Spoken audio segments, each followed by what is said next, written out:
Hi, I'm Mitchell Hoy, and today we're here to interview Brandon Coleman about no optics and how life is like being blind. Brandon lost his sight in May 2012 after suffering from Leber's hereditary optic neuropathy. This is a genetic disease. The disease is inherited and occurs by mutation of the optic nerve. The symptoms start with slight blurring of vision, which grows worse over time. It eventually turns into a full blur and all sharpness and colour vision is lost.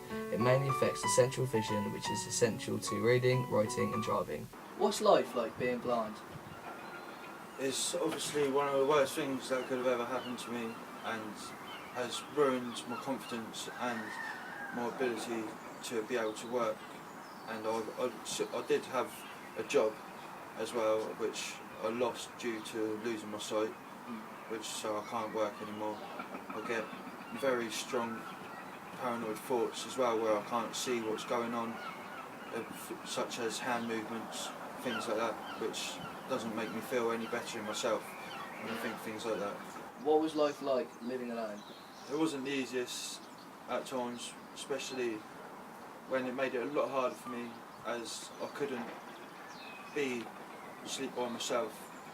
I had to have a friend stay in another room as I was burgled.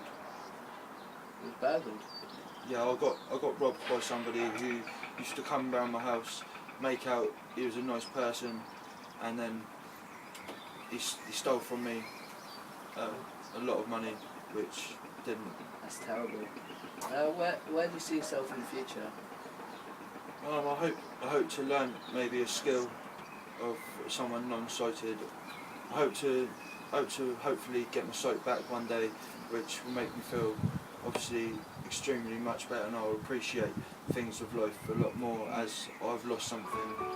Jackson is one of Brandon's closest friends and has helped out with promotion and ticket selling for his nights. So what's it like being friends with a person who's just recently lost their sight? Well, obviously it's really difficult. I mean, it's difficult for all of us, all his close friends. Yes. Like, I've been friends with him since I was 4 years old. Okay. Like, we went to the same school, and just seeing such a change in his personality. Like, he was such an outgoing, lively person, and now his confidence has been taking a big knock. But he's such an inspiration. Like, he's dealing with it. He's got better. He's regaining that confidence he once had. So yeah. So has it changed anything within the friendship group now? Well, no, not necessarily. Like, we still look at him as the same person he always was. We treat him the same. But like, there's obviously different things we've got to do now. We've got to help him out with day-to-day stuff. Like, he's not as independent, but we're getting there.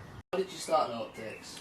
Basically, I lost my sight in May 2012, and due to a genetic disorder called Leber's optical neuropathy, and from that I wanted to give myself more confidence and show people that I am capable of doing something with my life.